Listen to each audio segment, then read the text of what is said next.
wabarakatuh. Hai teman-teman semuanya. Kenalin, nama aku Desti Pupitasari. Dan di Agrites kali ini kita akan membahas sebuah tema yaitu Planning in the Future, yang mana mahasiswa dan perencanaan masa depan bersama salah satu mahasiswa dari jurusan Sosial Ekonomi Pertanian yang telah berhasil meraih prestasi di tingkat provinsi. Boleh kalian lihat? Boleh saya hai, Kak? Halo. Hai, dan boleh kenalan nih pada teman-teman dan kamera yang ada di sana. Oke, kenalin, aku yang Sari Putri Mareta. Aku mahasiswa aktif Universitas Sriwijaya, program studi agribisnis. Dan alhamdulillah pada pemilihan Duta Genre tahun 2023 kemarin, aku diamanahkan dan mendapat predikat sebagai Wakil 2 Putri Duta Genre Provinsi Sumatera Selatan tahun 2023. Wow, keren banget ya teman-teman. Nah Kak, aku mau tanya nih Kak, sebenarnya Duta Genre itu apa sih? Dan tugasnya apa? Dan kenapa harus ada Duta Genre? Oke, kalau bicara soal Duta Genre, itu adalah singkatannya teman-teman. Jadi Duta Genre adalah Duta Generasi Berencana. Jadi Duta Generasi Berencana ini adalah duta yang di bawah naungan BKKBN Provinsi Sumatera Selatan. Nah, tugas kita ngapain aja dan kita ngapain aja sih gitu.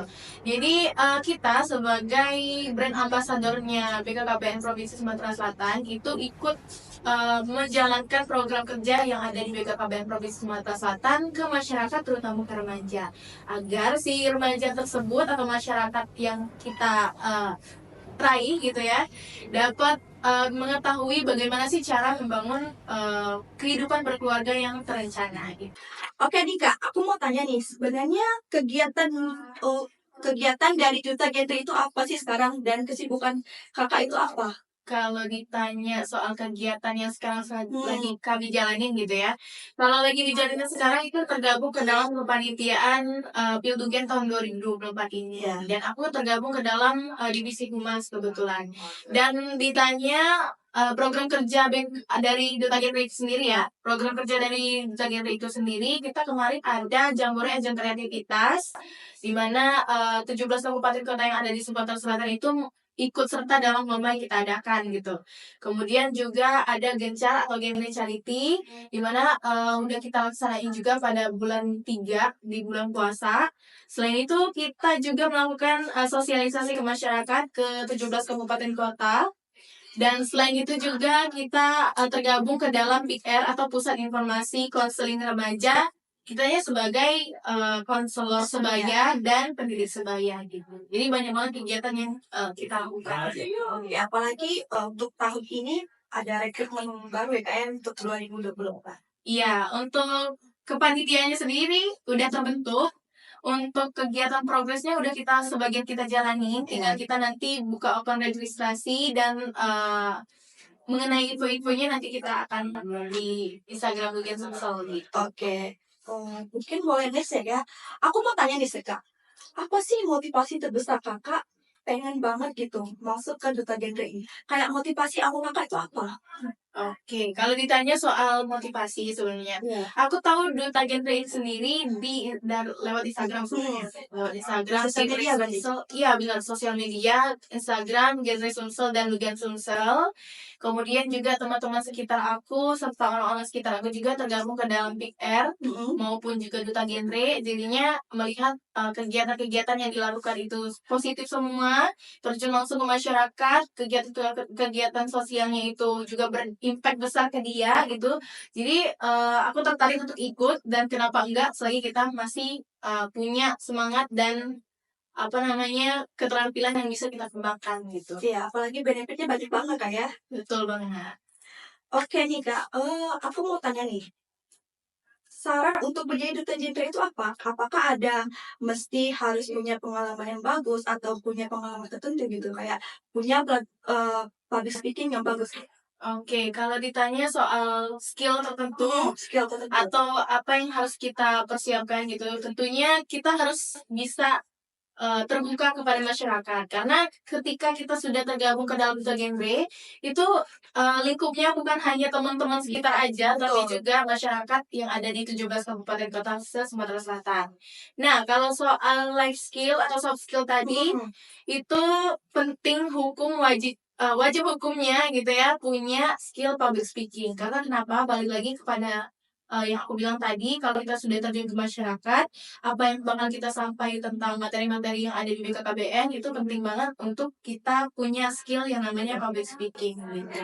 Jadi kayak gimana masyarakat bisa menerima apa yang kita sampaikan gitu. Iya, kalau public speaking kita bagus, Betul, berarti apa yang mereka terima juga maksimal gitu. betul sekali. Nah nih Kak, tadi kan sudah syarat tuh. Masuk ke tahap-tahapan seleksinya nih Kak. Apakah ada seleksi yang begitu ketat atau punya seleksi yang tertentu gitu? Oke, kalau Dari ditanya administrasi sampai ke final, grand final. ya grand final. Oke, kalau ditanya soal tahapan untuk menjadi duta genre, itu sebenarnya ada yang namanya rangkaian kegiatan pemilihan duta genre Provinsi Sumatera Selatan. Nah, untuk rangkaian kegiatannya sendiri, itu pastinya kita ada seleksi berkas, kemudian kita ada tes potensi akademik, tidak jauh dengan hal-hal yang mengenai BKKBN dan materi-materi genre gitu ya. Kemudian kita juga nanti ada FGD atau forum group discussion, di mana kita itu membuat program kerja itu kita jalanin juga langsung. Kalau kemarin ada di kita ngelaksanain di panti asuhan tentang bullying, dan juga setelah FGD ada karantina 11 hari, kita mengimplementasi modul tentang kita, ada 3 modul, berani beraksi dan berkolaborasi, kemudian juga sampailah di grand final gitu. Nah Kak, berarti ini merupakan new experience nih bagi Kakak. Nah, gimana sih perasaan Kakak? Apakah Kakak merasa senang atau gimana gitu selama mengikuti kontestan dari administrasi sampai ke final? Oke, kalau ditanya apa perasaan, Perasaan. tentunya ini bukan kali pertama ikut pageant, jadi ada beberapa bisa dikembangkan gitu ya. Dan untuk setelah tergabung ke Duta Genre, untuk berbagai kegiatan kita lakukan, kayak experience baru, jadi bagian dari PIKR atau Pusat Informasi Konseling Remaja, di mana kita jadi konselor dan pendidik sebaya ke remaja-remaja yang ada di Sumatera Selatan gitu. Perasaannya pasti senang banget ya, karena new experience buat jadi konselor sebaya dan pendidik sebaya gitu. Nah, mungkin ini pertanyaan yang paling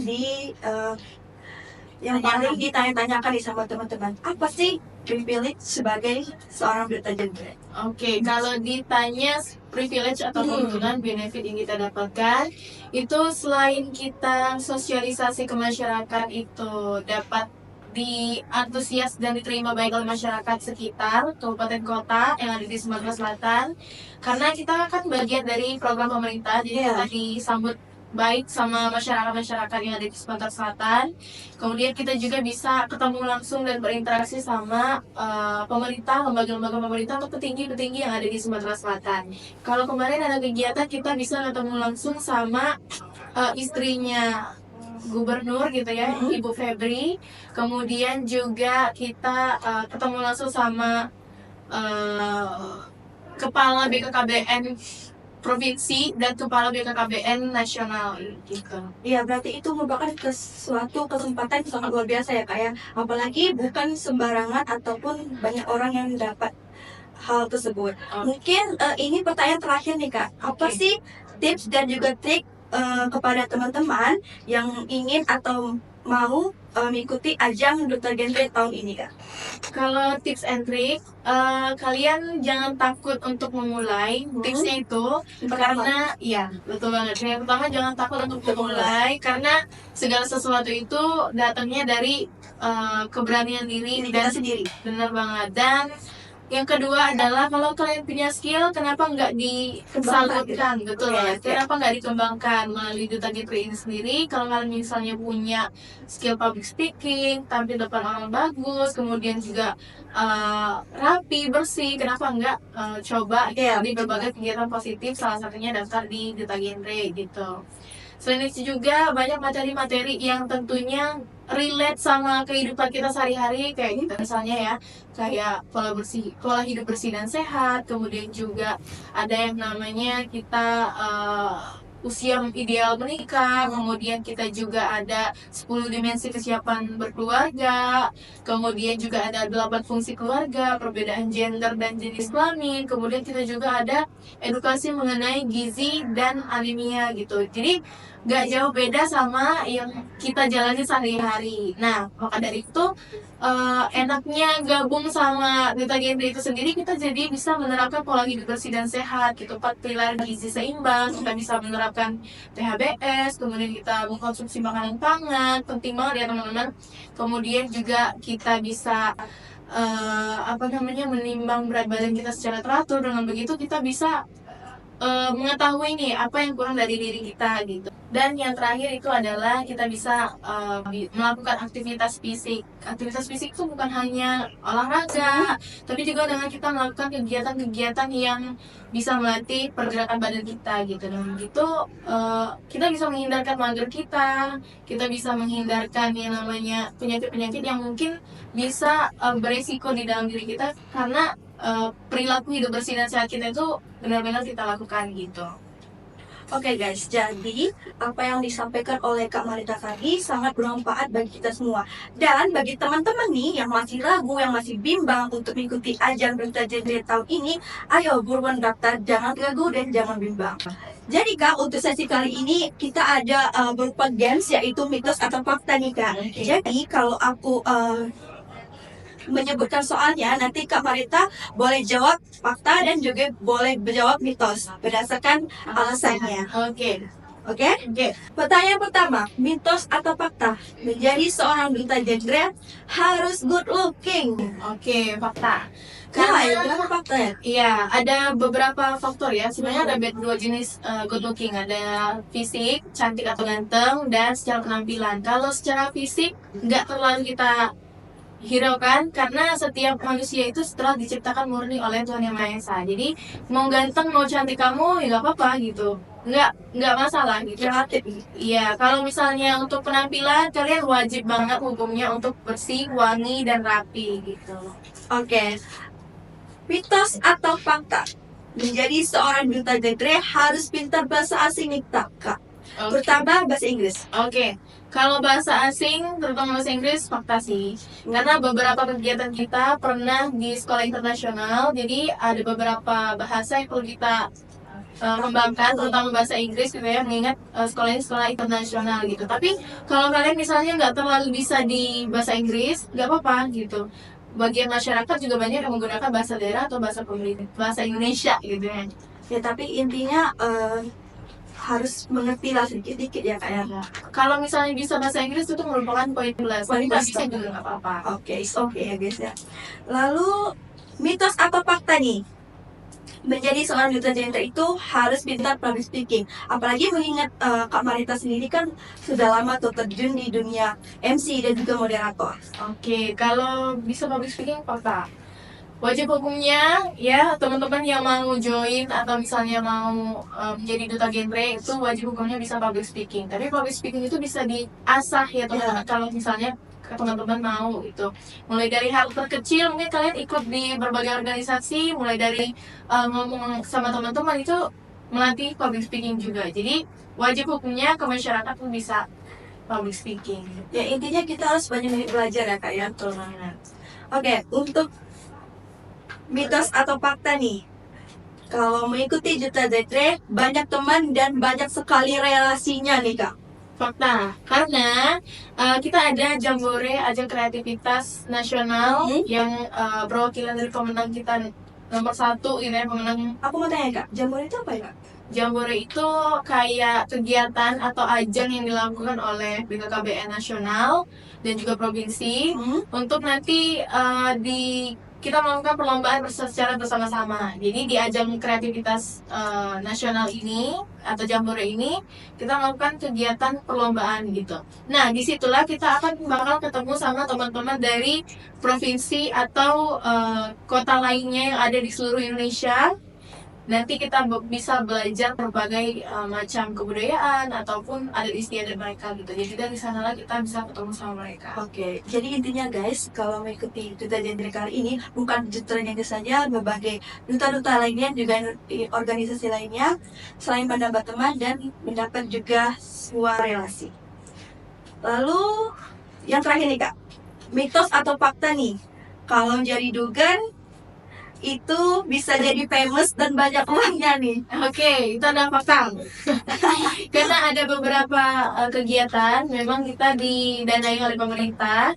Jadi kalau famous pasti ya, karena orang-orang bisa mengenal kita dengan baik. Kalau dapat uang, ada beberapa kegiatan yang dapat uang, ada pemerintah tadi gitu ya. Tapi balik lagi kita, karena kita sosialisasi ke masyarakat, kita mengharapkan uangnya sebenarnya yang utama. Kita mengharapkan relasi, pengalaman, dan pengetahuannya. Kalau dibilang keuangan itu atau uang itu bagi kami adalah nomor 2 gitu. Yang penting pengalamannya dulu ya. Kalau nggak dapat juga nggak apa-apa, dapat alhamdulillah gitu. Oke guys, telah berakhir juga sharing session kita pada hari ini bersama Kak Mareta. Terima kasih banyak Kak atas waktunya dan juga pemikirannya pada hari ini. Oke, itu saja yang bisa aku sampaikan. Kita bakal kembali lagi ke Agricast ke berikutnya atau episode selanjutnya. Oke, bye-bye.